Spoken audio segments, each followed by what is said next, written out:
पाहुयात साधी माणसं मालिकेतील मीरा म्हणजेच अभिनेत्री शिवानी बावकरची खरी कहाणी।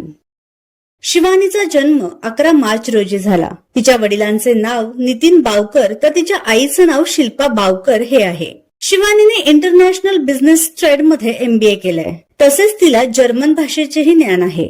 कॉलेजमध्ये असताना शिवानीने एक थिएटर ग्रुप जॉईन केला होता। यातून तिला नाटकांमध्ये काम करण्याची संधी मिळाली। त्यानंतर शिवानीने अभिनय क्षेत्रातच करिअर करायचं असं ठरवलं। 2017 मध्ये आलेली झी मराठीवरील लागीर झाल्याची ही तिची पहिलीच मालिका होती। या मालिकेत तिने साकारलेल्या शीतलीच्या भूमिकेमुळे ती घराघरात लोकप्रिय झाली। आजही तिला या भूमिकेसाठी ओळखलं जातं। त्यानंतर तिने अलटी पलटी सुमडीत कलटी, कुसुम, लवंगी मिरची अशा अनेक मालिकांमध्ये काम केलं आणि आता ती मीराच्या भूमिकेत झळकत आहे। खऱ्या आयुष्यात शिवानी अविवाहित आहे।